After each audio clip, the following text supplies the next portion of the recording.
All right, it was really nice to have a few of you introduce yourself just before we started the recording. Thank you. It's always great to meet people and allow everyone to introduce themselves.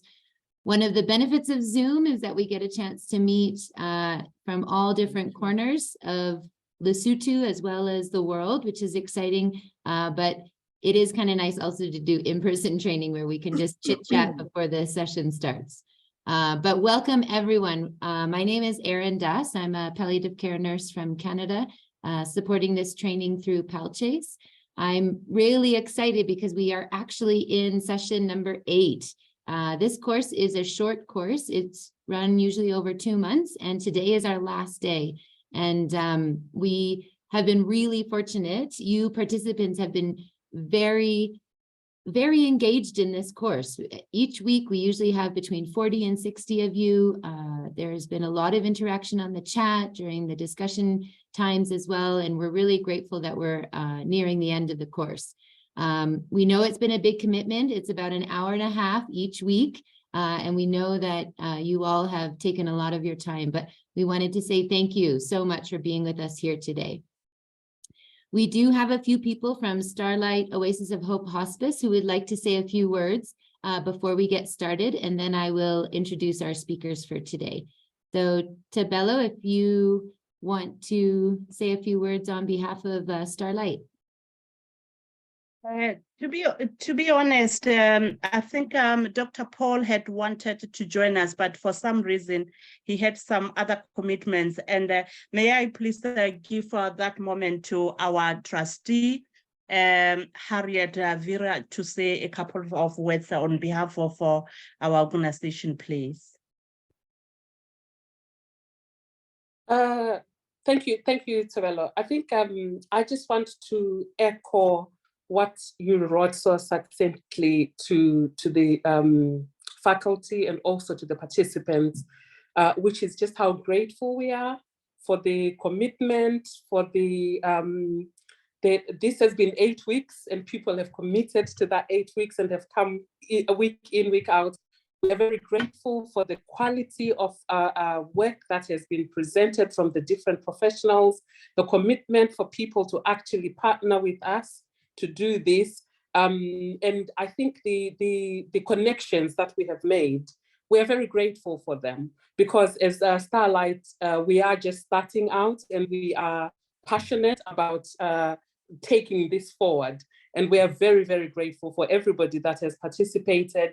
We just pray that you all kind of like take away everything that you have learned from these 8 weeks and start to kind of like introduce it into your everyday kind of like work, so that when we start to pick these things up, we've got somewhere to start. But our most sincere gratitude is all I can give at this point, and I hope to continue working with you all as we move forward with this. So thank you. Thank you so much, Harriet. We are really grateful that you also, I feel like you should be getting a certificate of completion because you've been on every call, I think. But thank you for being here, and thank you for representing Starlight in such a rich way. So everyone, we are on our last week. So today we're going to be talking about neglected cancer care needs in Lesotho.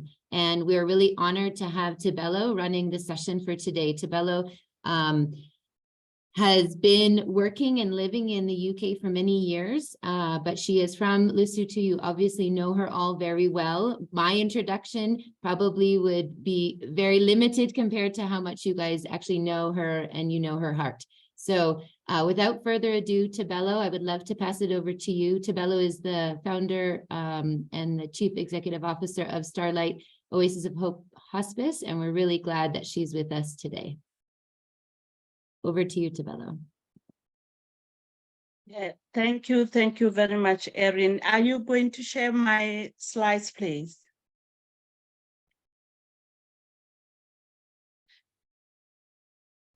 Honestly, I would like to really thank you all for all your time, as has been mentioned by Erin and Harriet, with all the commitment that you have made over this long 8 weeks.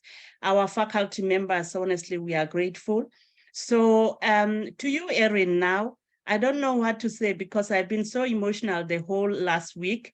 And honestly, I have never seen such a commitment. Many would not be able to actually imagine how much hard work Erin has been putting in the background. And honestly, it can only be God who can put such a vision burden on her, because she's been a vision bearer in such a way that I don't know how we could have done this without her passionate commitment, even working through the nights to make things happen, despite all of us knowing that she's got a little family that she'll be trying her best to put children to bed and better. Honestly, I just don't know what to say, but I want to thank everybody at Purchase that acknowledged that even Lesotho, in as much as their mission is in the humanitarian settings, but Lesotho is another humanitarian setting of another different kind. We are not at war, but we are in a war in some way because cancer is ravaging through our society. Other life-limiting conditions like kidney failure are ravaging through our society. We have got so much poverty because of being a secondary effect of having got a high HIV burden, high orphans numbers. So things have been out of proportion, and our healthcare system needs a lot of support. And they have acknowledged to support us and step in this way. So thank you to all the Purchase family. Joan is here, I know, and I'm grateful, and we are all grateful. And honestly, starting off, I think we have all been discussing all this neglected cancer care throughout our 8 weeks, because we've been highlighting in and out of the challenges that these patients experience, whether it is from physical challenges of pain and other symptoms, whether it is from psychological issues whereby they don't have counseling, their diagnosis is just dropped off on the table for them to pick up the pieces anyhow. Whether it is through social challenges whereby they need a social input to have for social grants, wheelchairs, or even any other means of supporting them and their families, whether it is a spiritual intervention whereby we have acknowledged that we need is chaplains or pastoral care to support them and their families throughout their challenges and their journey. So if you can move the slide, please, Erin, thank you. To the objectives, yeah, thank you.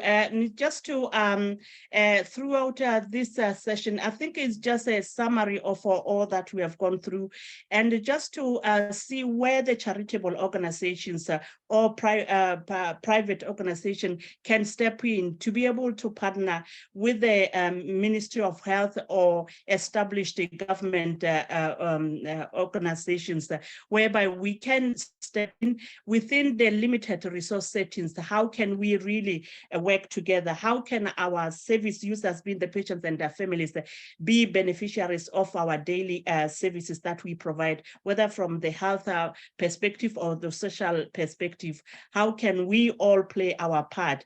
And during the diagnosis, these patients also go through a lot of investigations, most of which are done privately. They are not accessible within the public service or government hospitals, and they have to pay a lot of money, which they don't have, and most of them, they don't really get the full final diagnosis for them to have intervention because of the delay in having the money to pay for the test. So these are all the changes and challenges throughout their disease continuum. And thank you, Erin. You can move the next one, please. And please, Erin, remind me of the time, because you know me better. With all this passion, I can talk all the time. And I think once we are set and be able to deliver what we are passionate about in Lesotho, my words will be very limited and few. And that will be the new me then. So anyway, Lesotho, as we have mentioned, we have got this limited evidence to really put down the case as to how much the burden is in our country because of limited research and issues with not having cancer registry for many, many years.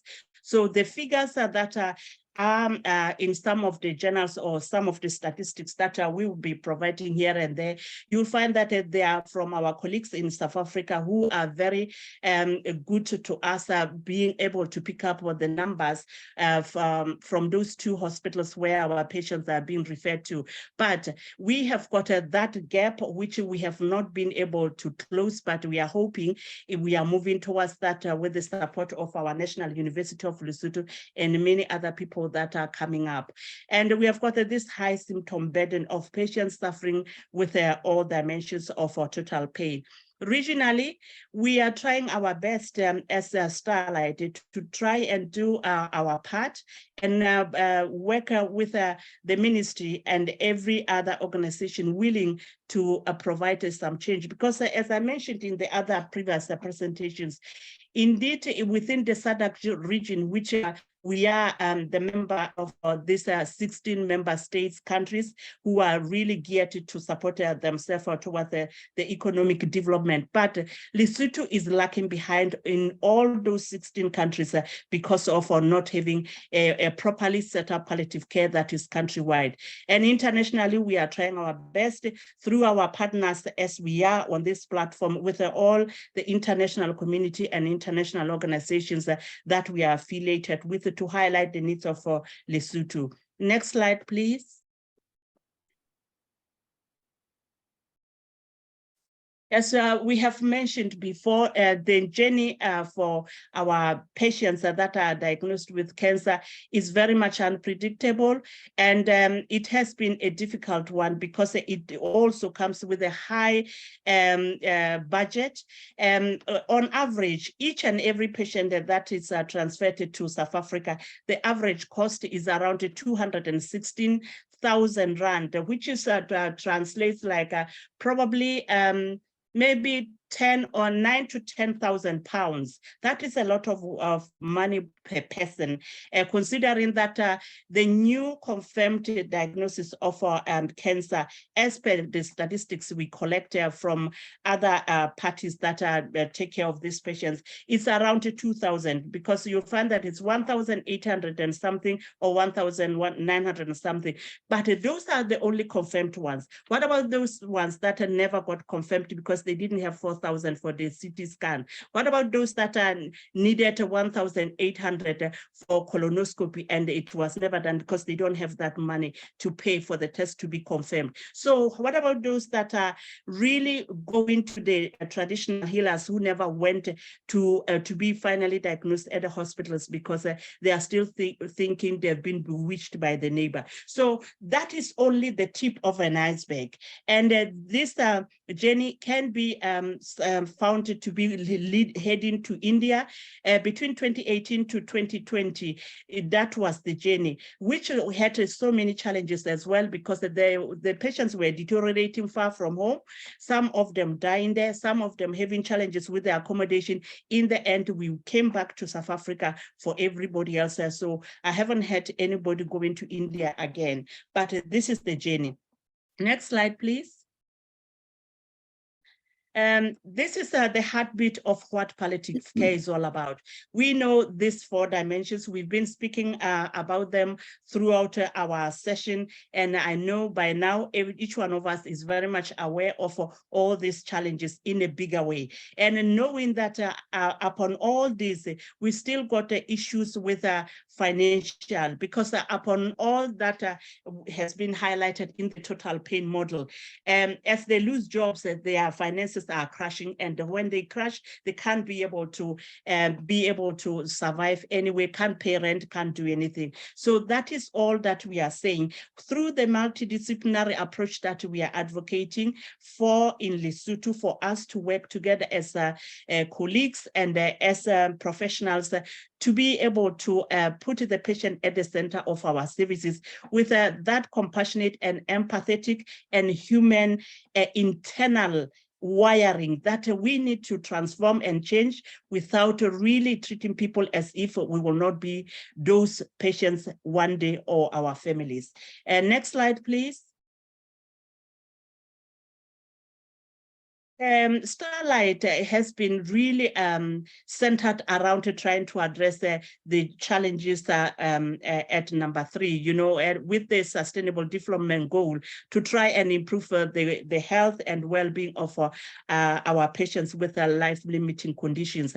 But at the same time, we acknowledge how related that is to Sustainable Development 1, whereby we know in as much as people are unwell, then they are indirectly pushed into poverty. And that poverty is not just for that family. It is normally spanning through generations, because if the breadwinner becomes ill and then they can no longer work and probably even maybe become terminal, then it means that the whole family that was relying on this person for their future, for their prospects of their children attending good school and having food and really being able to prosper into their future, it is really, really been questionable. And that is why we are passionate for our colleagues at the social services that a Ministry of Health needs to work in a very close link like they have done before, so that we have got a clinical social workers within the hospital, identify the needs early and intervene early. Because many times people are being assessed at a very late stage because they never got the referral on time. And by the time probably that patient will have died, their children will be scattered all over many different relatives, and sometimes they're not even being able to go to school again. It means that poverty will run through many generations down the line, because you can imagine what is the future there. So that is it. The next slide, please, Erin. Honestly, me being Madi Chabatibelo here in UK with my husband and our 2 children, I have been blessed with this land. And this is the kingdom that has welcomed me and been my home for the past 19 years. And I love it with all my heart. And it has kept me and kept me focused in my future, for my family, and for what the Lord has put on my heart, which is Starlight. But the thing that brought me to think about Lesotho deeply is out of being compassionately thinking about the suffering in our nation for our people. And I believe I'm just asking if we can all continue to really build that heart within us, to see how best we can make a difference, to look after each other, to really express the gifts, the talents and abilities that we are blessed with, to really be able to make a difference and improve the care we deliver day in and out. Because honestly, if it comes to any kind of health challenge, I am in a better place. I wouldn't have to worry about anybody, but it is out of that brotherly love. So thank you. Erin, next slide, please. So I think we're looking forward to try and address all these extensive, complex, and comprehensive challenges of our cancer patients, not only cancer patients, including everyone with life-limiting conditions. I think what we have seen to be something that can work for us as a nation would be to make sure that there's a clear plan in terms of public-private partnership to engage the private organizations, whether it is Starlight, whether it's Najojo, whether it's other organizations that are showing to have an interest in trying to bridge and close the care gap that exists and support patients in a better way. Then there has to be that open-mindedness. I wish our seniors at the Ministry of Health were part of this last session. Anyway, and again, it is about morphine availability. We are not talking about just morphine being available. Is it accessible? Even if it is available in the cupboard, is it accessible for every patient that needs it? We have got a mountainous, diverse, dynamic country, which is having many pockets of hard-to-reach areas. How is somebody going to get a morphine back in my own home place in Smongong, in a far hidden village where even access of road is a challenge? So what about morphine? Where are the policies? Where are the guidelines? How is the pro forma for the country? What is the quota? I know with the work that May Joan and her colleagues, the ICPCN and APCA did many years ago, one of the recommendations then 2017 or whenever, it was to make sure that the national quota for morphine is increased. Have we moved from that time to now it's 2023. We need to be doing something. I'm just challenging each one of us who has got the capacity in their role wherever to be able to see what we can do. We have got our pharmacists that are in the National University of Lesotho. Some of the pharmacists in our nation have been to Bloemfontein working with the May Joan or our hospitals who are taking care of our cancer patients. Some of them were actually trained for some time there to try and reconstitute liquid morphine. How have they been used when they come back to Lesotho? Was their knowledge ever put into effect? So these are the things we need to take care of. So again, integration of palliative care into the existing healthcare programs. We already have challenges, as I mentioned, with a high HIV and AIDS, you know, the TBs, the other non-communicable diseases like diabetes and hypertension, epilepsy, dementia, and all that. Have we incorporated palliative care? Do we even acknowledge palliative care as part of what can be offered within those disease burdens? So these are the things we need to really think about widely.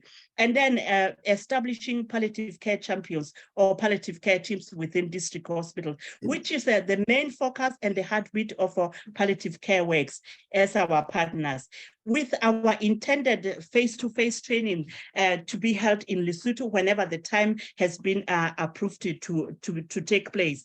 That is what we are hoping to achieve. That is the great investment, to fly people out of UK, they're sacrificing their time for 2 weeks to come and train the practitioners in Lesotho. But that is to invest in trying to establish teams within the district teams. And we are believing that the clinical social workers will be part of that journey, because without social workers, there's limited thing we can do, because most of the cancer patients, other than pain and other symptoms, more of their burden is socially, and we need to really take that into consideration, trying to close the care gap and continuing with this journey, which we are grateful that we have been privileged to have these trainings to try and disseminate and share this knowledge, so that we decentralize it, so that we are all empowered and we can just influence change in our own individual workplaces. And our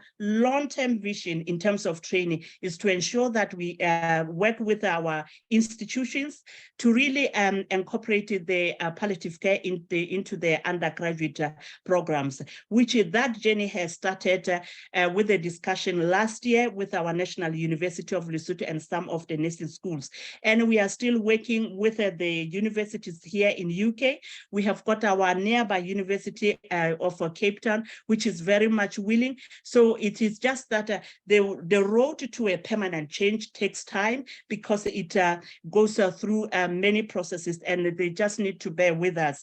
But that is our ultimate goal. And again, just to make sure that we have the digital system, because if we have our patients online platforms whereby we can share information within a click, just being in Maseru, but communicate with somebody in Kachasnet and in Mkhotlou, making sure we share the information promptly to make sure that services are delivered to the patient on time. That is why one of them, we had to really develop the app, so that we can be able to do that referral system in a better and quicker way. Again, we don't have for the palliative care budget in our own national health budget, but do we really need to have the budget for palliative care stand out on its own? Yes, indeed, because the burden for palliative care the palliative care needs is quite extensive. So it needs to be identified so that we can get going. Next slide, please.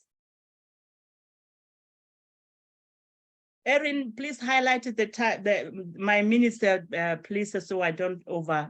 Yeah, and now with the morphine, I think it's just something that we acknowledge that there's been this Treat the Pain program, which really helped many countries in the South African region to help them have more access to morphine, to reconstitute morphine within their nations, to make sure that they have got adequate doses for their patients. So I think Lesotho is entitled to, like all those countries are and were entitled, that we need to get going with this journey to establish how we can get regional support from APCA or international support, and just make sure that the mindset shifts, that we need to be giving these patients morphine. They don't have to be that in agony when we see them at the clinic. We have to acknowledge and trust, because after all, pain is what the patient says it is.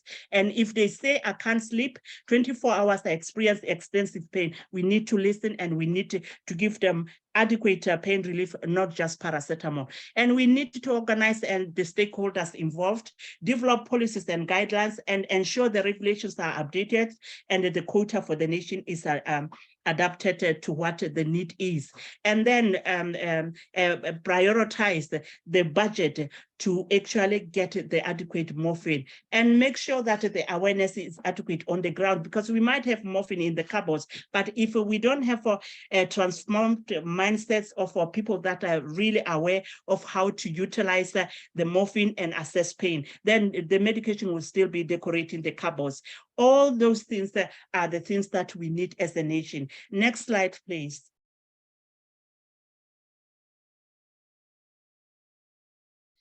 I think it is all about driving for change. That is the heartbeat of what we are driving for. Because with us alone as Starlight, we will not be able to make that countrywide change. But with the advocacy, highlighting to the policymakers, to the decision makers, to the public at large, empowering the patients for them to be aware of what they are able to access, because they have never known about morphine. Most patients, they don't even know that there's anything better than paracetamol or Tramadol. So the advocacy is then ongoing, and I've certainly appreciated that is a life mission too.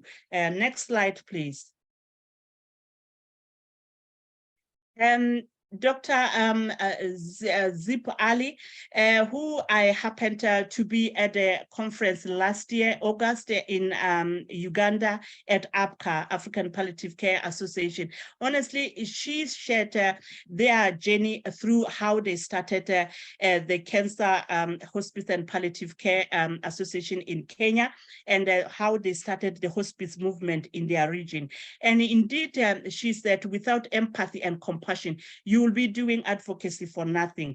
It has to come from the heart. It has to come from the core of humanity, caring for others, caring for them as if they are your own, or even making policies and the guidelines as if you are making for yourself and for your family, because you never know. That might be the very same policies you are developing might benefit you in the future. If somebody stops the patients from receiving in short-term, intermediate, or long-term grants, the same person in the future, who knows, might use all their pension, whatever big package, because of illness, and then might even find themselves needing the same intermediate or short-term or long-term grant that they could have approved or developed a policy when they were in power and have authority. So we just need to acknowledge that we need to be speaking on behalf and for everyone that we acknowledge needs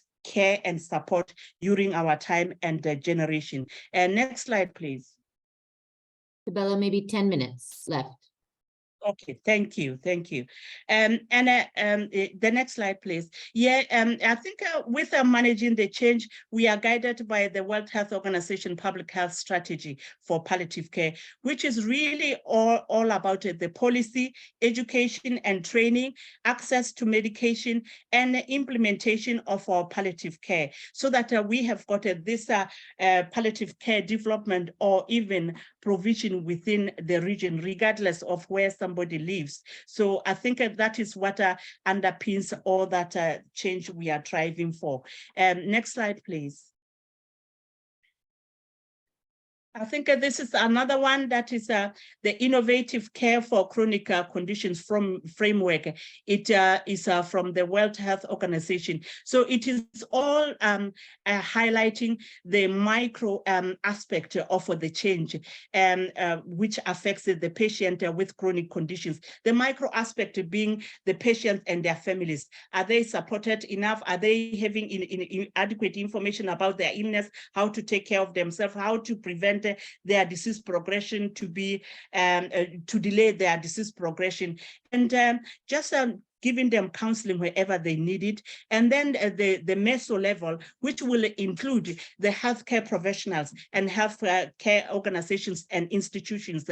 How do they promote the decentralization of knowledge? How do they organize their services and empower their teams? How do they really lead the organization and ensure the resources are there and build its strategies? And then the micro level, it will be all about, the policy making at the higher level. How do we influence that change, and how do we inform our policymakers who might not be in the light of what is really happening within the healthcare setting and social care setting? Next slide, please. I think I've already started this, the macro and meso and micro level in the previous slide, although the spelling on the macro is not right there. So I think we're coming to the end of this presentation. I can only say, from this journey which we have been all part of, we are grateful, and we are really seeing the commitment. You started as a big group, but we can see week on week how many people are really dearly committed to this cause. And we have already seen the leaders in this change movement. And we have got this WhatsApp groups, which will be kept open for us to share our challenges, our experiences, and really encourage one another. And it will be a source of peer support that we provide to ourselves. Again, if you are happy, we are planning to open new WhatsApp groups whereby we will have only the doctors in there to really address the challenges within their level and practice. The WhatsApp group for the healthcare institutions, all our 6 nursing colleges, so that we can share what they can do and apply within their own practice of education and training and everything else. And we have got the one for the nurses. How can they make change at their own practice? Pain assessment tools, how to counsel patients, and how to really advocate for the patients and ensure that in a multidisciplinary approach, we are all partners. How are the pharmacists going to play a part? So we will also have our emails open should anyone wants to contact us. We have got a website that you can interact with and see more about our vision for Lesotho. And we are trying to build this steering groups that will push for education and awareness, that will push for access to medication, that will push a policy change and the implementation. But we cannot do this independent of our Ministry of Health. And that is our humble appreciation that we are their stakeholder, we are their partner, Nigeria is their partner, and in many other organizations, because of the memorandum of understanding that we have. Now it's just to see how best to explore collectively how to address these issues and work with our social development too. Next slide, please.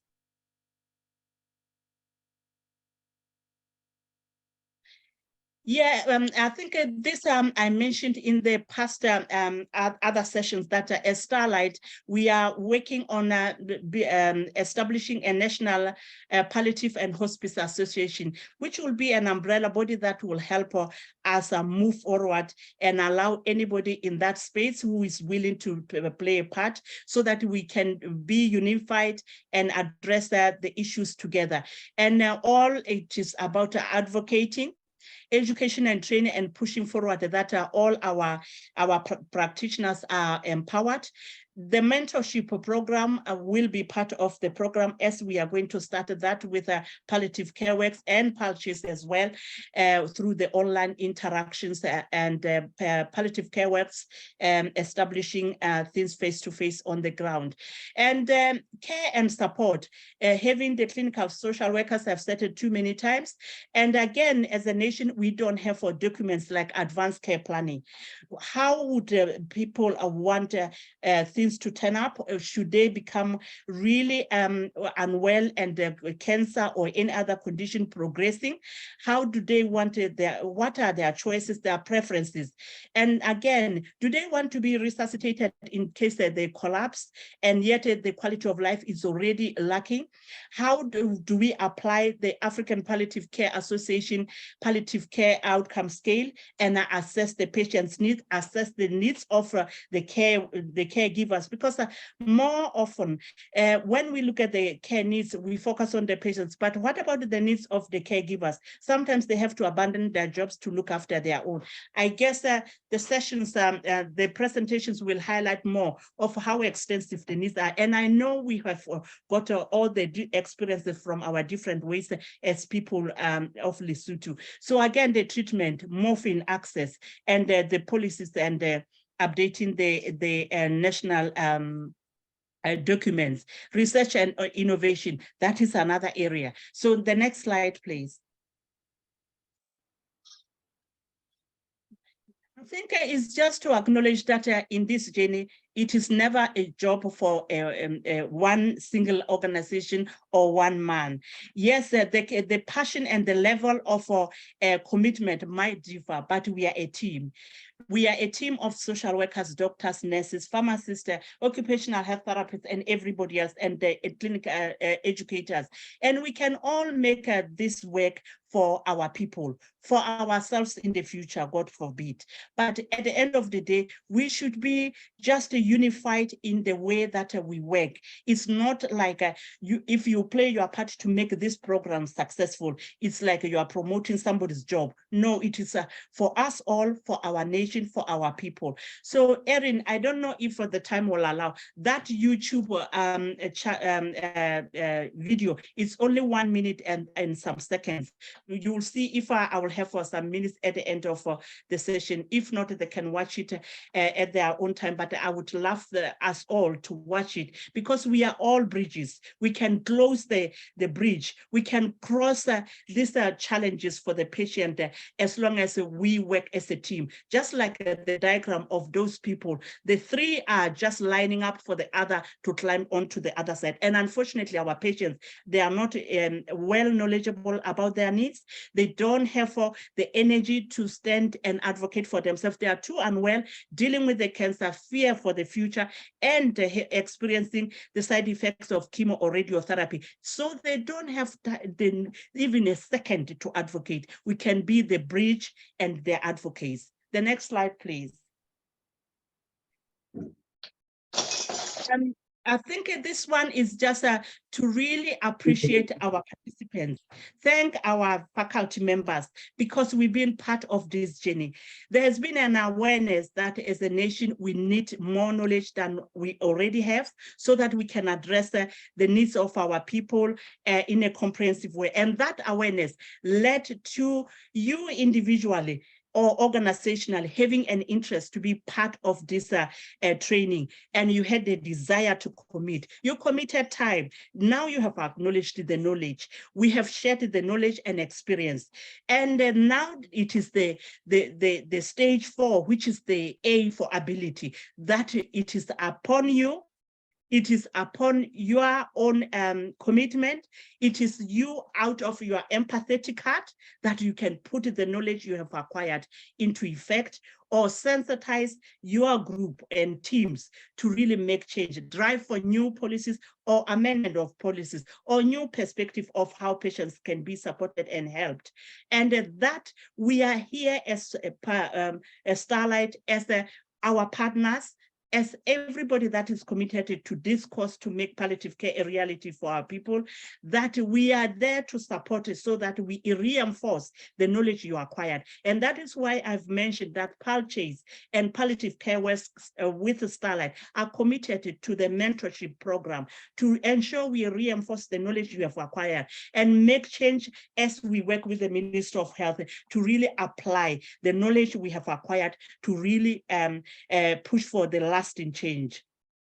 And again, Erin, yeah, this one it's like the song of my soul. I can't leave the presentation without saying it.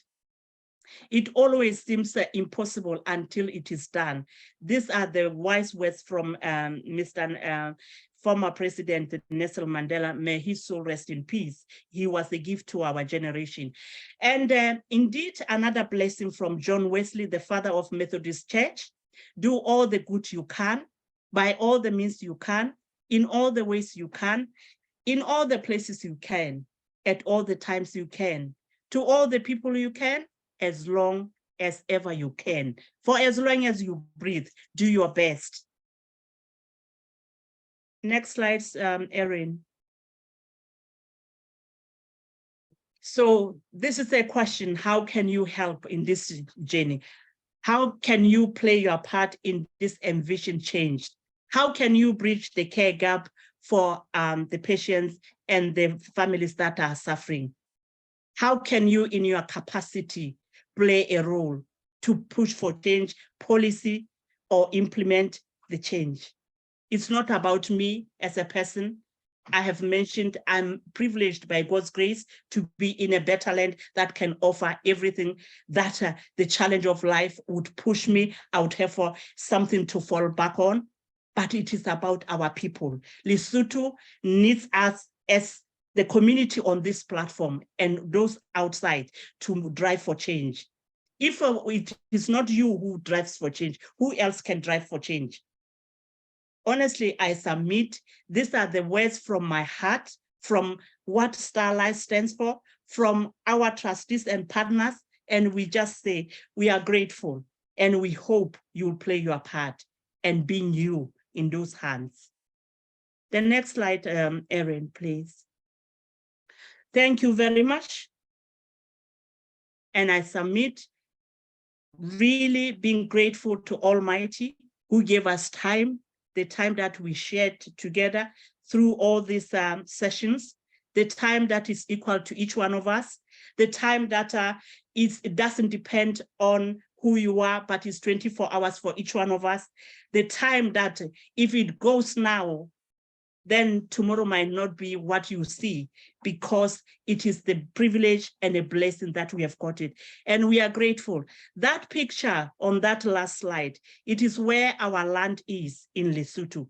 And we hope and believe one day that is where we will be delivering the services. And we hope by God's grace in October when we come, we will put the bricks and the cement on the ground and open the doors for people to receive the services. Erin. Thank you, Tebelo. Thank you. Thank you for setting the stage as our participants head back into their workplaces, as they are, like you said, they have gained some new knowledge, and we're here to continue to reinforce them. I recently was on a Zoom call where we did something really interesting, and I think with Tebelo, your final challenge, how can we help? I would like to try it with this group. It's called I don't know what happens. Everyone needs to go in the chat and write down an answer to that question, but wait until I say go, and we will all push enter at the same time. And you'll see the cascade of all the different ways we can be involved and we can help in the neglected cancer care needs of patients in Lesotho. So have a think. Tebelo challenged us tonight to think of how can we help.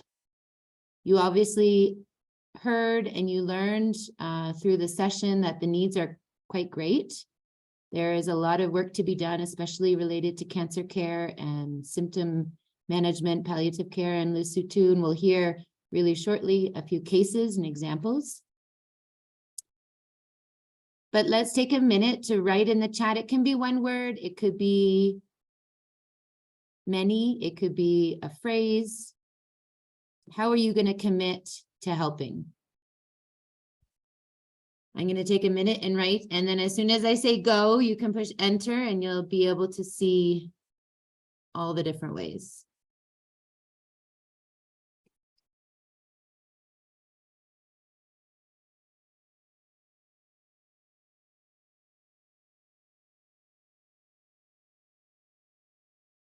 All right, on 3, if you are ready, you can join me and we can be together as we continue to support and help the people in Lesotho.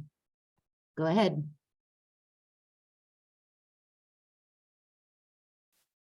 All right, I'm committed to the beautiful people of Lesotho, to their healthcare providers, integrating spiritual care, influencing and enabling decision makers, great, providing time, mentorship, education, training, advocating for life, advocacy, dreams of those who've lost their dreams.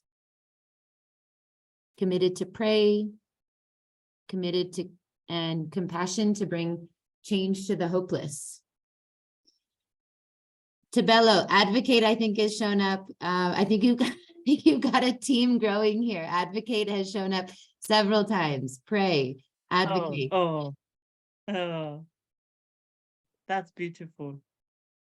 I think this is a really strong testament to the enthusiasm that Starlight has shown, especially in this training program. We know it's really difficult when we don't have physical buildings to work on projects, but we've made a way. And yeah, Tabello, you can continue to read lots of really interesting things. Your colleagues in Lesotho advocating for availability and accessibility of liquid morphine at district hospitals, which is what you've been talking about. Advocating for patients, mentoring students. It's really, really important. Sensitization, raising awareness. Really so many really good ideas. Tonight, you may not have had a chance to think of something. I know we're about 50 people on the call, but just continue to think of ways that you can commit. And it doesn't have to be big. It can just be to continue to do the things that you've been trying to do, accessing education, working with the people in your team.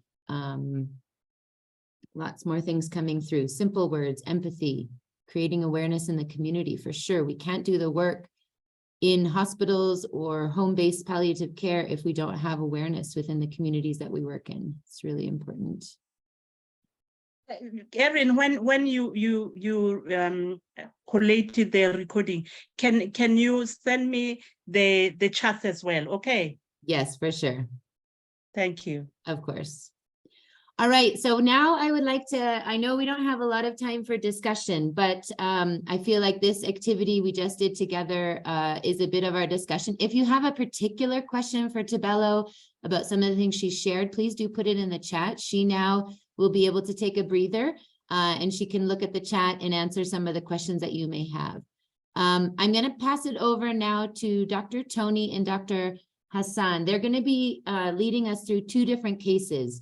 Both a little bit different, but we hope that we will be able to understand a little bit more about the story of what cancer does to patients in Lesotho.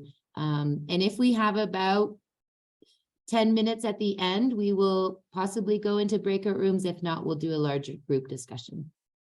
So Dr. Tony, it is over to you. If you are able to introduce yourself to the team and all the participants, that will be wonderful. And I can share my screen if it's easier for you. Just let me know.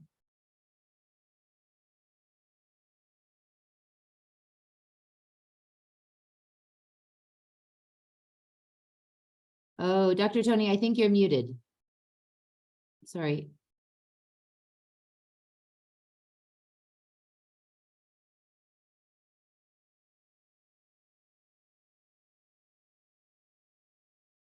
Can you hear me now? Yeah, perfect. Thank you. Thank you so Can you much. hear me now?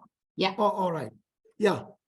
Thank you very much, everyone, for having me, and thank you for giving me an opportunity to actually present the case on behalf of Najojo My name is Dr. Tony Marbury. I'm a clinical advisor to Najojo, that is a charitable organization which is based in Berea district.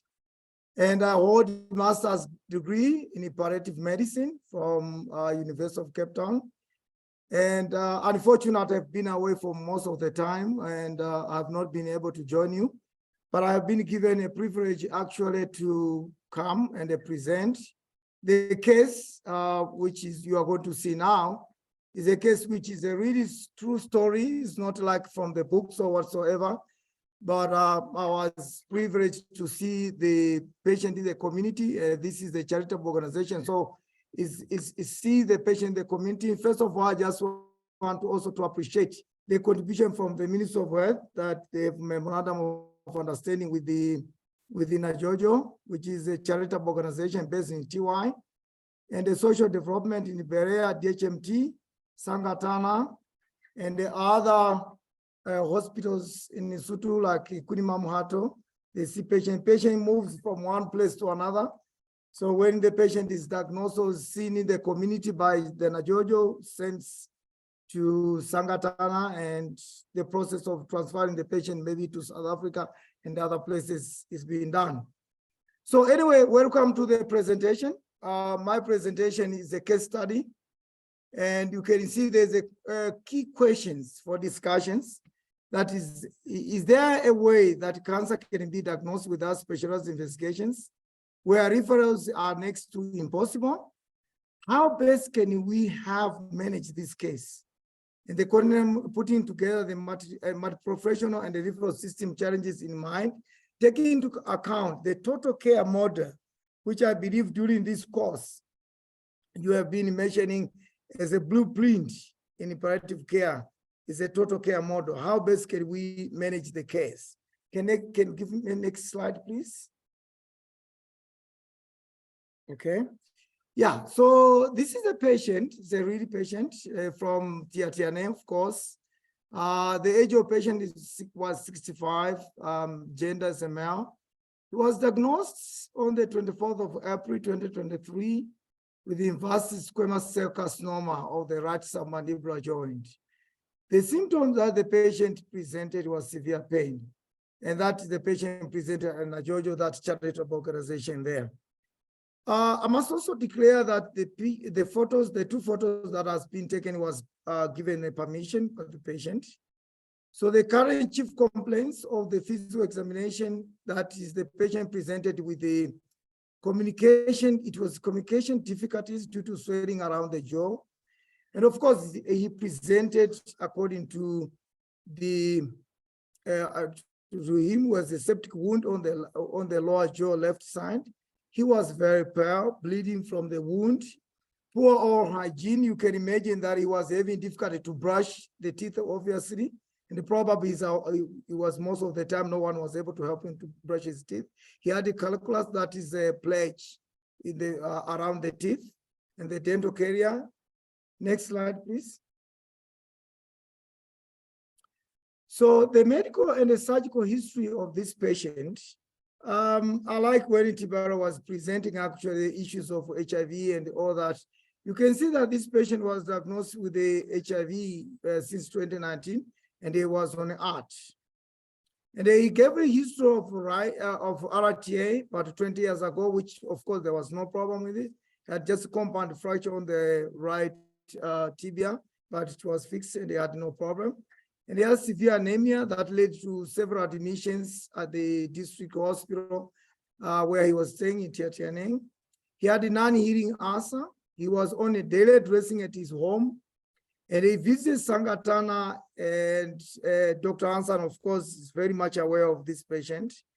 And he was booked to go to South Africa for further treatment. But unfortunately, this patient died before even going there. May his soul rest in peace. Can I have next slide, please? So the family and the social history of this patient, it's very interesting that this patient was working somehow. He was a mechanic, automobile mechanic somewhere in Vercom in South Africa for quite some time, and he retired there. And he was married and widowed. The wife died in 2020, and he was the father of 4 children. females and one female. What is also interesting about this patient is that the firstborn, he said the firstborn was somewhere in America or somewhere left in South Africa. He had no communication with the child as well. The second one was in a prison in Velkom. And the third one was a shepherd somewhere in Hamamate. And the last born is a female who was staying with his sister,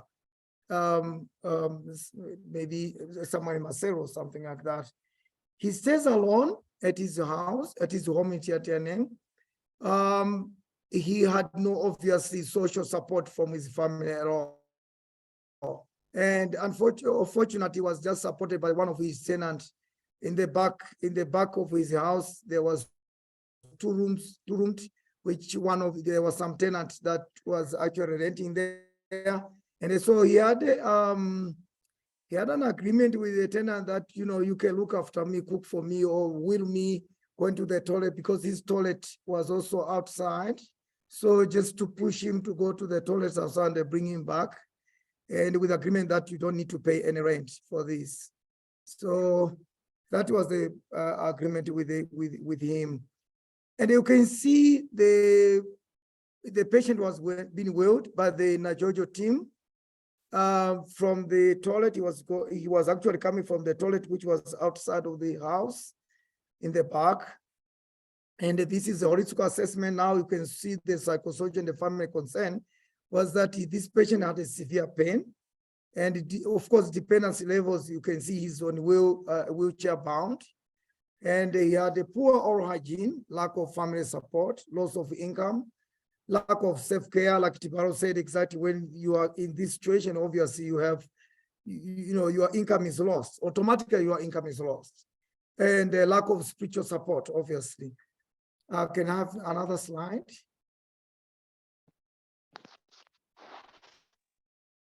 Yeah, so in a nutshell, one would see that, like I said, he's so rest in peace. This patient died at his residence home alone, without any support. Apparently, one of the Najojo team, when they went there early in the morning to dress his wound, they found him laying down and they were calling for help so that they can lift him up and help him. That is when they discovered that he was gone. And that is how he was discovered that he died. So in a way, he died alone. Yeah, next slide, please. I think that is, so we then look at the recommended goal of care. In palliative care, what we are looking at it here is that pain management goal. What could have been done in that area? Psychosocial support goal, nutritional goal, mobility goal. He could not move from one area to another. Economic goal, spiritual goal of care. What could be one of these? All these are recommended goal of care that us, as we are discussing that in a palliative setting, these are some of the things that we then look at it very well.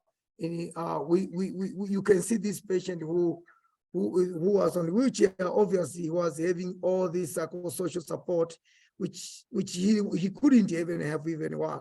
So we want to look at what would be the goal of care here. The next slide, please. Now, the key questions for discussion today. This is one of the key questions I think even Tibalo said is how best can the charitable organization like Najojo and the other organizations that we are talking about, like the Starlight Hospice and all that, how can they access specialist care within such a limited resource setting, which is, of course, the suit is not unique to any other African countries. The resources are quite limited. How can the government and charitable organization work together to ensure the beneficiaries have equal benefits to quality health care? These are some of the questions that we wanted to discuss actually. Is there any way that cancer can be diagnosed without specialized investigations? As we all know, there are quite high costs when you take, for example, biopsy sample to pathcare and the other areas. Some of the areas you find these tests, they're quite expensive, where the referrals are next to impossible sometimes. How best would we have managed this case. And I mean, this is the issue of the discussion. And the quantum care putting the multiple professional and the referral system challenges in mind. So the next slide, please. So now, Dr. yeah. Tony, do you mind if Yeah. we stop you right there and we see Yeah, what sure. the group's thoughts are? Yeah, you- sure. Yeah, that's fine. That's Okay. absolutely fine. Yeah, so if there's any questions or anything that probably people, in the group participant and my colleagues, they would like to know more about this patient, it would be very nice and very wonderful place to start discussing and look at it on what could have been the best way to help this patient in the community where he is, as we are offering, of course, the service is quite free of charge in the community. So we'll give it over to the participants. If there's a participant who's feeling confident to unmute, you can raise your hand. What are Right. your initial thoughts on some of these? I've put the questions into the chat.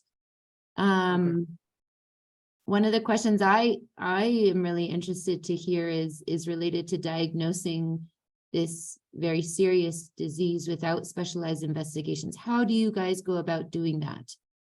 Can we begin a discussion on that?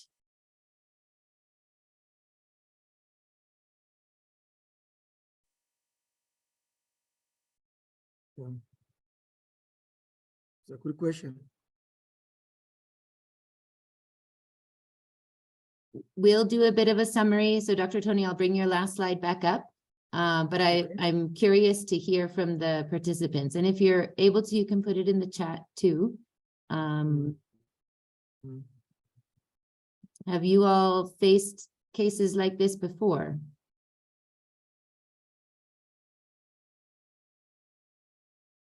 Yeah, Tabello? Yeah, I think I just wanted to highlight that in the past, the diagnosis for any condition used to be subsidized by the government because the government laboratories were in full capacity in terms of operation and doing tests. So all the samples were done by the government laboratories, the cytology and all that. But as we speak now, the challenge is that such services are no longer available within the government hospitals in most cases. And that is why people now have to find 4,000 to go to private laboratories, which is really, really out of reach for many families. And I think this is where we are saying, in any possible way, within the capacity of anyone who is having a voice or able to effect change within the decision-making arena. These are the things that needs to be looked at, because this is unnecessary suffering, because these people already have no money, but this test costs so much. The laboratories are still there, the buildings are still there. It's just to make sure that if the machines were old, then they are replaced and reagents are bought. If people needed to be upgraded with their training, they can go for refresher courses somewhere. But I'm telling you, we have got knowledgeable staff in Lesotho. Our human resource is very knowledgeable. They just needed all those equipment and machines. Any thoughts from those decision makers on the call? I know we don't have everyone's title behind their name, so you're kind of hiding on us, but anyone's thoughts? We would really love to hear from you. We're not putting you on the spot. It's an open discussion. Hi, Ellen. Hello. Thank you very much for a good presentation and the good cases. So Dr. Aimable from Rwanda, and I think by discussing, I've seen that we can be sharing some of the questions that has been asked in the chat. So I've seen that they've been asking how can government and charitable organizations work together to ensure the beneficiaries have equal benefits to quality healthcare. And I go back to our side here in Rwanda. You know that our country have been passing through difficulties and consequences from genocide. So it has been very hard to restore the healthcare and even treat those cancers and other diseases. However, it has been possible because so far we are having different treatment modalities, either for cancers and the other diseases. So the best thing is to put some policies that may be helpful to those patients, and take a guide to those charitable organizations that are coming in the country, so that they may get a line to pass through, so that they can reach the patients. For example, here in Rwanda, we are having what we call mutuelle de santé, the kind of universal health coverage where everyone can access the healthcare. Unfortunately, of course, these exams for cancer are still very expensive, but at least we are having partners in health. Mhm.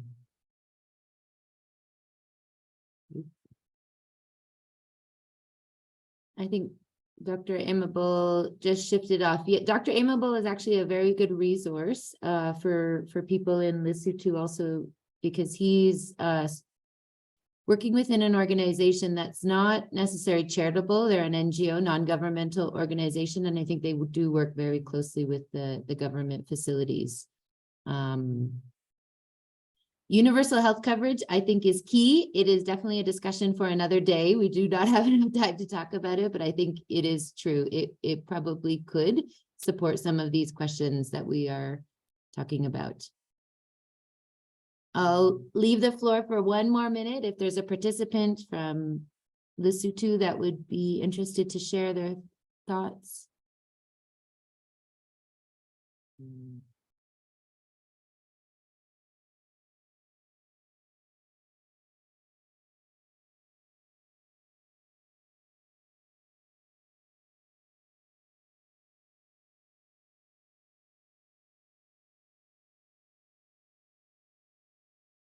I think this case is really difficult, and I think silence is also okay. I know it's a bit awkward on Zoom, but I do think that if we were in a room together, it would be okay for us just to be very silent as we reflect on this case. And I think So,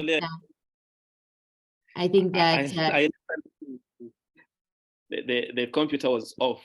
I didn't recognize that the power was about to get done. So I was saying that partners in health have been useful in Rwanda as to help many patients to get tested of many different types of cancers.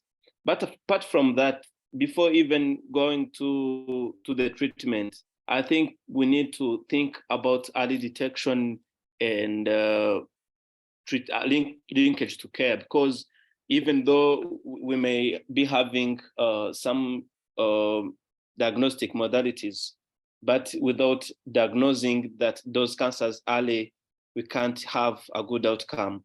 So that's why I would suggest that for the time we are working to get the different healthcare services in Lesotho, I think you should be even thinking how can diagnose those cancers early by doing different screenings, and as well work on how can do different trainings or capacity building as we are doing for palliative care. So we need to provide knowledge and some skills that are requisite from the healthcare providers, and by starting mainly from the community, by training those community health workers so that they may know those alarming signs and other concerns that may lead to cancer, or that may show that patients are having cancers. So I'm not going to take much. I would just want to emphasize on two things. Early diagnosis. I'm really sorry, I'm gonna have to interrupt you because we do actually have one more case, and I would like Dr. Tony just to summarize this one. But thank you.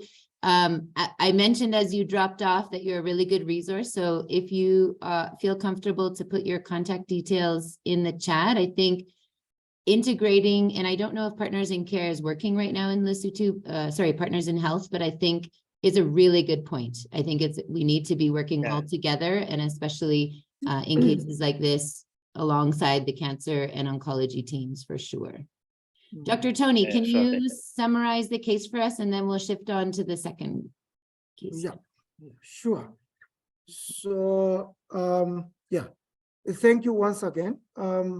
So we can just go to recommendation of goals. Yes, goals of care. So thank you once again. So like I said, the recommendations, I recommended goal of care in this case. One would say pain management goal. For example, use of modified release morphine and morphine syrup and lactose. Non-pharmacological therapy, of course, like warm massage and all that.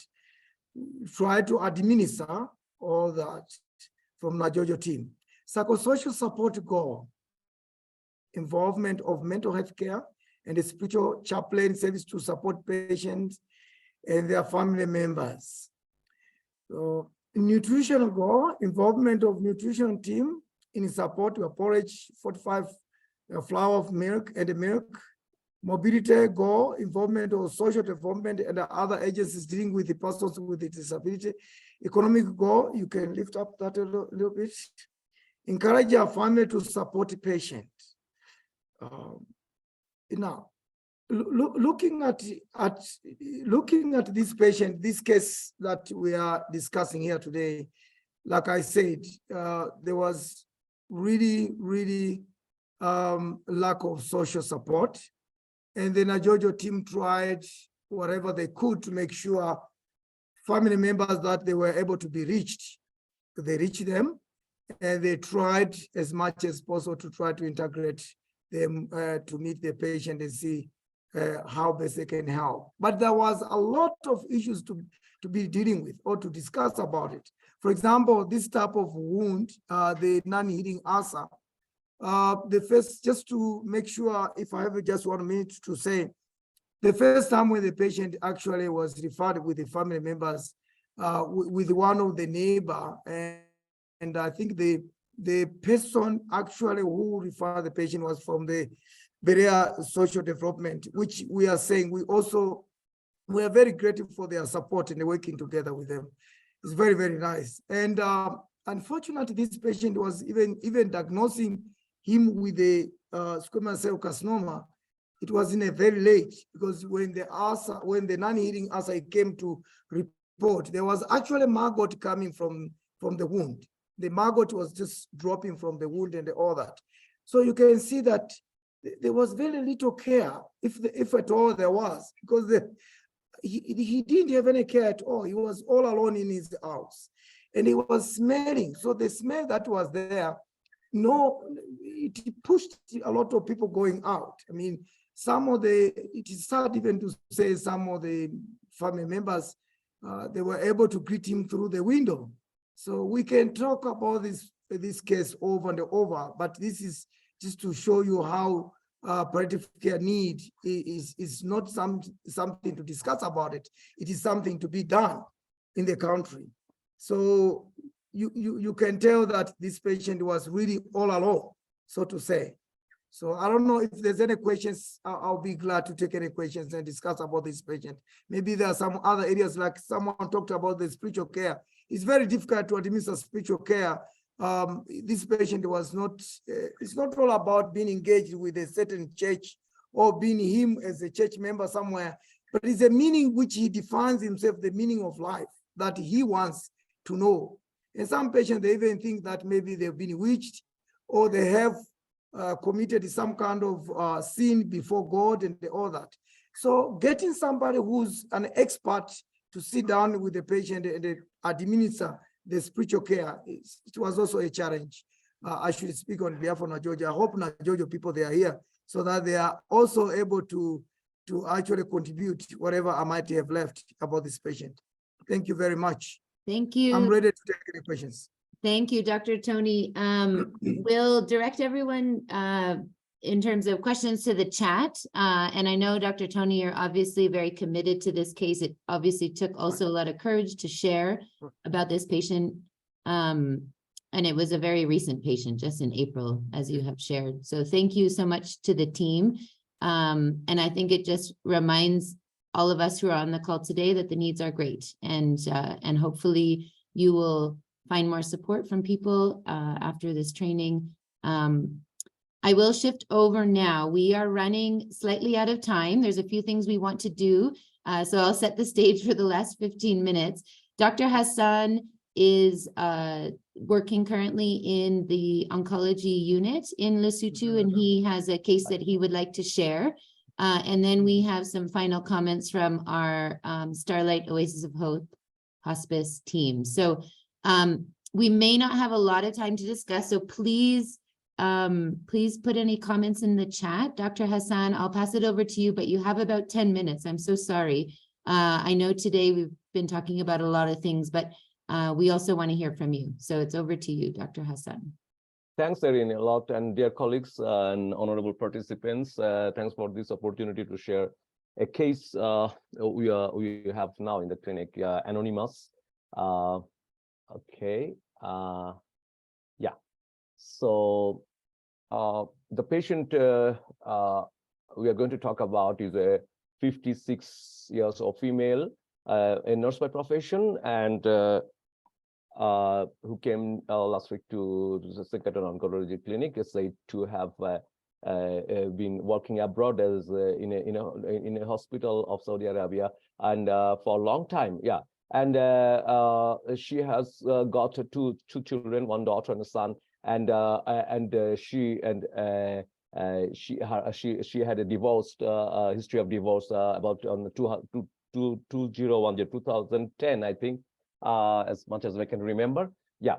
So she's a Lesotho lady living abroad for a long time, working as a nurse in the hospital. Okay. So she was a case. Please don't go first slide change. Okay, thanks, Erin. Okay, so she was diagnosed as adenocarcinoma of the pancreas back in Saudi Arabia in 2020, and she was done neoadjuvant chemotherapy, and then later on 2021 somewhere or 22 I think 2021 she was done Whipple surgery, and in Saudi Arabia. Then she, after the surgery, she and that previous chemotherapy, she was doing well so far until she became sick again around 2022, and then she at the end of 2022 she decided to come back to Lesotho to her family. Okay, yeah, next slide please. Okay, so the chief complaints were severe abdominal pain. Pain score was I think 10/10, and she was giving a history. Her children actually are given history of vomiting, and occasional difficulty in breathing, and sleeplessness and confusion. Okay, next slide, please. Okay. Then yeah, that one, and her performance status was on examination ECOG 4, and she's a wheelchair bound patient. Said that the previous week she was walking a little bit inside the house, but this week she's having mental confusion and not able to walk around. Yeah, next slide please. Recently, she was done in a referral hospital for right chest pleural effusion was drained, and ascites was also drained. Yeah, and then she's currently staying with her son and daughter, as mentioned, in Maseru, and she has left her job in overseas. Okay, the next slide, please. Okay, so it has been mentioned already that that she has severe abdominal pain, shortness of breath, increased dependency level, wheelchair bound, and decreased nutritional intake. And patient is confused on examination, and family is distressed, incontinence, loss of income, caring responsibility. Both son and daughter are working and have their own families to take care of. Yeah, next slide, please.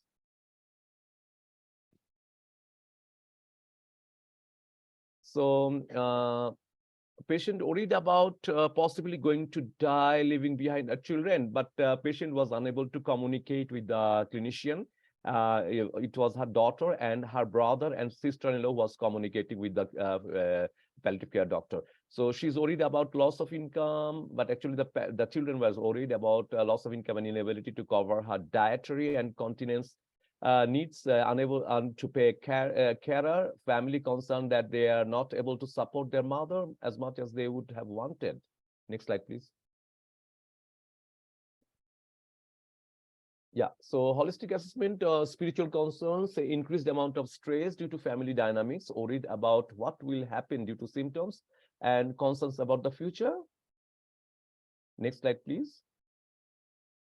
So recommended goals of care: pain management goal, psychosocial support of goal, nutritional goal, mobility goal, economical goal. Yeah, next slide, please. So recommended goals of care: pain management goal, use of modified release morphine syrup. Okay, morphine syrup was prescribed, yeah. And the adjuvants were prescribed like lactulose and non-pharmacological therapy of warm massage. Psychosocial support goal: involvement of mental health care and spiritual chaplaincy service to support patient and the family members. Nutritional goal: involvement of nutritional team in support with porridge, fortified flour and milk. Actually, protein diet was advised to the patient's family. Mobility goal: involvement of social development and other agencies dealing with persons with disabilities. And then economical goal, if I can see, that encouraged her family to support patients financially and also carry out referral for social care input, grants, etc. Next slide, please. Yeah, now the key questions of discussion: how best can the charitable organization ensure beneficiaries access to specialized care within such limited resource settings? How can the government and charitable organization work together, ensure the beneficiaries have equal benefits to quality healthcare? And is there a way that cancer can be diagnosed without a specialized investigation, high fees for tests where the referrals are next to impossible? So there is my concern that for diagnosing cancer, actually biopsy of solid tumors are needed, or hematological cancer, we know all colleagues are aware of it, that hematological investigations are needed for confirmation of the cancer. Okay, then the number 4 key questions can be the how best could we have managed this case, and the continuum care, putting the multi-professional and referral system challenges of okay. For MDT, multidisciplinary team, the surgeons are already aware of this patient in Queen Mama Hospital, which is a referral hospital. While they did tap the ascitic fluid and discussed and sent to Sankatana, where upon coming to Sankatana, the family meeting was done by the palliative care doctor, and breaking the bad news was done. Some prognostic awareness also tried by the palliative doctor to be informed to the patient's family, because patient was mentally confused. And then in the conversation, the daughter started crying, and brother and the sister-in-law started crying. So upon after breaking the bad news of the prognostic awareness, as much as I could, I tried to make the palliative care communication, used my tools of palliative care communication. Yeah, and then wiped their tears, and then we did discuss about the care plan for these patients. Next slide, please. Okay, thank you very much for listening to the presentation. Now the questions and discussion, if there is time allows. Thank you, Dr. Hassan. I think as you could see, the same questions for a different case, of course, but I think these are really important questions to focus on. There's a few messages in the chat. Tabello, I'm going to pass it over to you because you obviously know the group a little bit more, but we would like to allow some time for participants to share their thoughts on these cases. Yes, thank you very much. I think as our participants are putting their thoughts on what they would recommend to be the plan of care, which really would go into all those dimensions that Dr. Tuni and Dr. Hassan shared as the plan of care. We also acknowledge that it's not just about a one-way traffic of information. We would love to hear the feedback and some words from our participants, of which I think we have got, a multi-professional group, as we know. So probably if we can have somebody representing the doctors, the nurses, pharmacists, the social workers, educators, and so on. So may I please ask Dr. Litsia? I haven't really asked them in advance because I think the private messages, I'm not sure if they've been able to pick up their private messages. But if I can ask Dr. Litsia to say a couple of words. Dr. Litsia used to work at the Ministry of Health, but she's now retired and she has got her own private practice.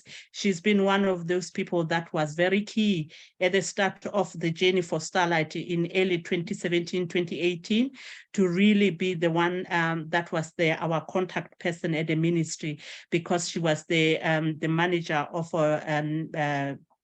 non-communicable disease program. So Dr. Litsia, would you be able to say something on behalf of the group of doctors that were able to join the training program, please? Well, before Dr. Litsia, please. Can I go on before Dr. Litsia? Yeah, welcome. Yes, go ahead. Oh, yes. I am Matabo from Social Development. I'm really emotional today because we have these teams, the multidisciplinary teams that we formed because we wanted to cut the red tape. We're trying to make life easier for the patients so that they don't go a long way before they get assistance. And in these teams, I wish there were many doctors, or I could know which doctors that are still working, maybe in the government hospitals and CHAL, who are joining these sessions, because I still wish they could join the multidisciplinary teams that we have formed, so that at least we know, because with us, we are working directly with the community out there, and then we meet these situations. So for referrals for healthcare services, it's a very huge problem. I think if there would be doctors in our teams, then there would be a huge change as far as service provision. Thank you.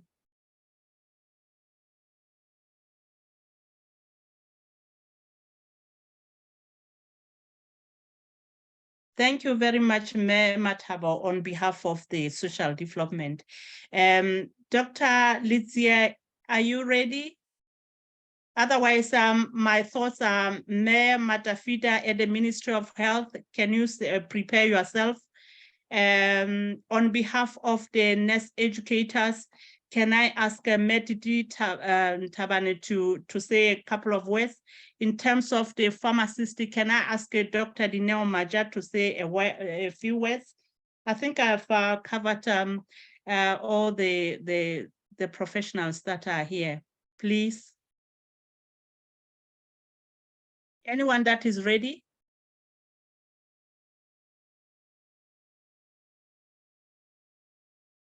Dr. Litsia, you are muted. You are muted, we can't hear you. Thank you very much, Marichava and the team. This has been a very informative workshop, very interesting. Thank you so much for making it happen. And your way back from 2014, we struggled together so that the ministry can have PPP with the organization. And here we are today.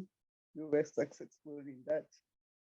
I congratulate you for making it happen again. For private sector, I think it is very important. Palliative care is one area which is quite sensitive and it needs to be addressed with care. So really, this has been a very good workshop. It's an eye-opener for all of us. And we hope that in future, you will be having more workshops and working together. Thank you very much. Thank you very much, Meg. Thank you. Honestly, she's just reminded me of one of my patients who was bedbound, and as I raised the bed to adjust his position to assist him with eating and drinking. And he just told me that he was one of the engineers working here in Birmingham who was the one of those leading teams that were building electronic beds. And he was just showing me that he is now the beneficiary of the design that they were working 24 hours to try and build these electronic beds. So exactly what Melicia is saying, because she's been part of this journey. And you can imagine if she had not been supportive to the program, and maybe putting the stumbling block to Starlight, or even the word palliative, because when I approached Ministry of Health at the time, nobody understood what I was talking about. They said I was talking about oncology. So it means where would we be with our relationship, or even her looking back to her legacy while she was in office? May I appreciate you and I thank you. Somebody else that might be ready to say something? Please, so that we can finish on time. I know we are already over time, but just to save a few minutes. Anybody ready from our participants, from the educators? Metiji, if you are offline, I'm not sure if you are still there. I'm hoping you are there. If not, we have got other educators. I think I have seen May Angelina from Scott Hospital.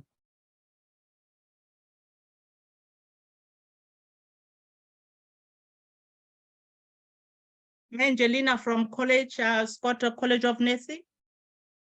Dr. Dineo Maja as a pharmacist in the National University of Lesotho. Anybody ready? I think we can just proceed, maybe. I'm not sure.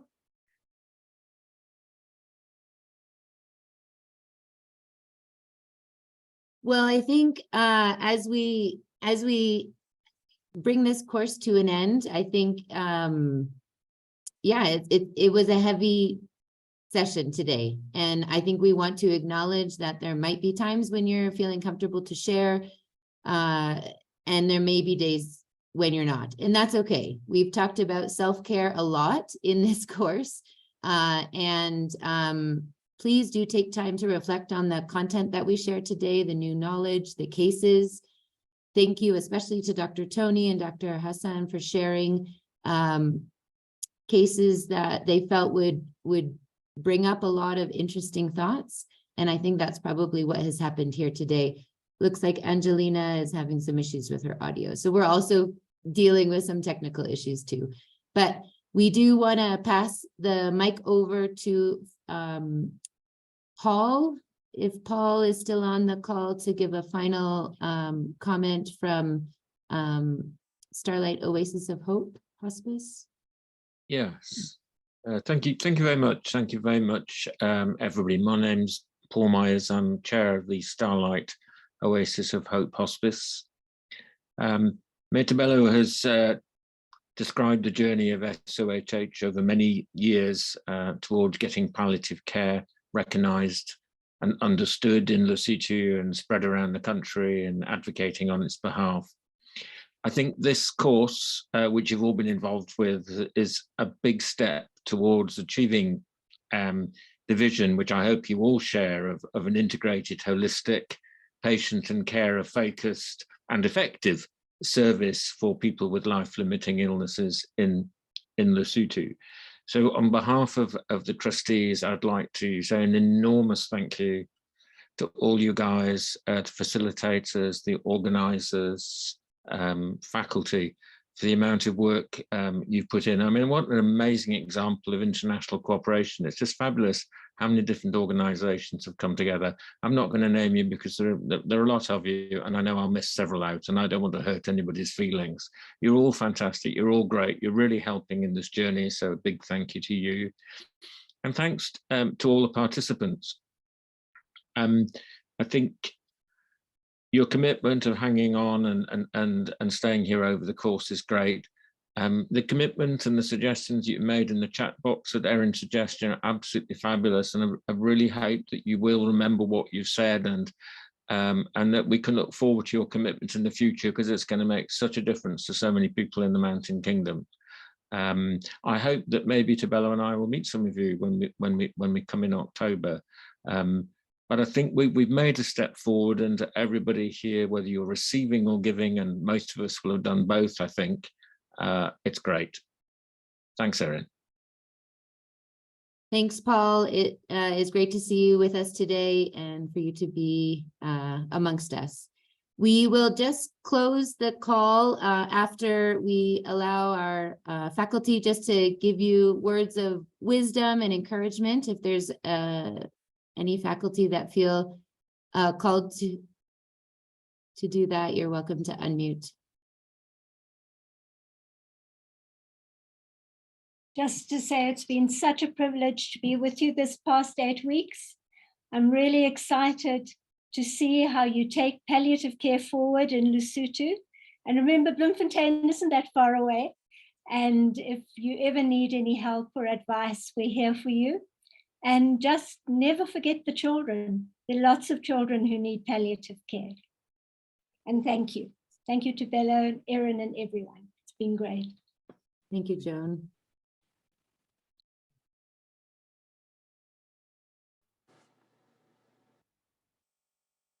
Erin and Tebelo, may I say something? Yeah, welcome. To George Smurden from Palliative Care Works.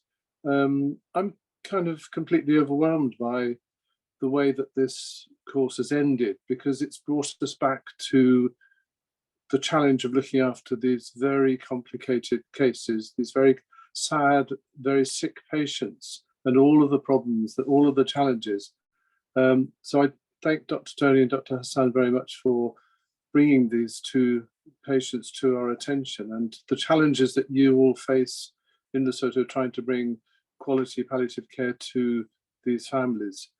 So I salute you all, and it's been a great pleasure and privilege for us at Palliative Care Works to be involved, and we look forward very much to continuing our partnership, which we feel has become very solid and greatly appreciated by the trustees at Palliative Care Works, and particularly Gillian, Ruth and I have been very privileged to be part of these sessions. So forgive me if I sound quite emotional, because I feel emotional.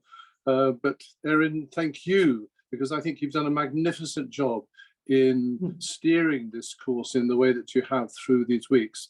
But we couldn't have done it without you, and you have been magnificent. Thank you for that. And to Tebelo, you are the shining light. So thank you for that. Good night, everybody. Thank you, George. Thank you very much. I saw Annalise, you unmuted. Yes, please go ahead. Annalise is one of our participants from PalChase, and she's become a faculty member. Go ahead, Annalise. Yeah, good evening. At my place is evening, at is night.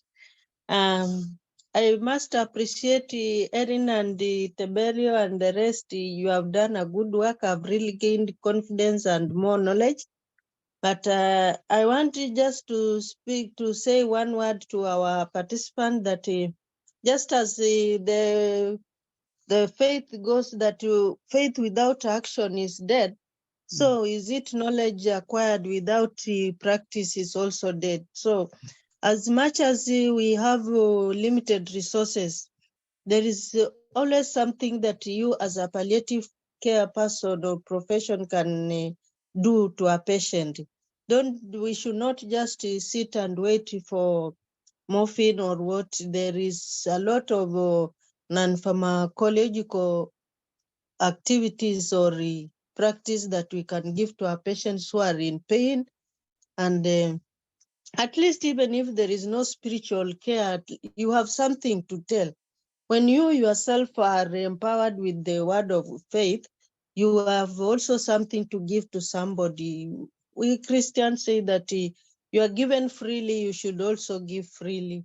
The knowledge we have acquired has been freely. So let's go out there and do something. Just hold each other. Two of you can do something. They say one hand cannot do anything, or one finger cannot kill our lives. So if those who stay together like near each other, 2 or 3, can combine effort and do something rather than just waiting for maybe financial aid or something from somewhere else. I always say I go alone. I have the community health workers. We have no support, but we at least go and do something for the patients. So please, let us go with the knowledge that we have learned and put into practice. From that practice, something else will come. Thank you. Have a good night. And thank you for the knowledge. Thank you, Erin. Tebelio, you have really built my life. I'm a changed person from today. Thank you. Annalise is also very approachable. Annalise is a registered nurse and does way beyond the title of what she's given at her organization. If anyone would like to reach out, please do.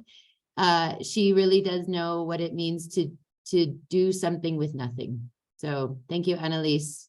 You've been a good encouragement to the team. Esther, would you like to share, and then we'll probably close.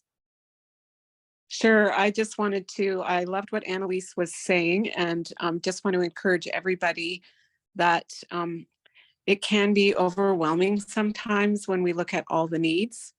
And often we may have shortage in staff as well. But I live in Canada where we actually have quite a lot. But I heard a story about a very small church that doesn't have very many members. And they started something called the Cancer Care. And they make care packages for cancer patients. So these are people who are not health professionals, but they have compassion for people. And I think this is something that we can also do as we talk about, as we become more comfortable talking about it, we can also encourage each other just to share love in ways, especially as we were talking in the case, the lack of nutrition. This is something that we can encourage people to do, volunteers and people in our churches and just our neighbors as well. So thank you. I was also very blessed to be part of this group. Thank you, Erin, and thank you, Tabella, and everybody else. Thank you, Esther. Thanks for sharing. I think that's a really good practical step for sure.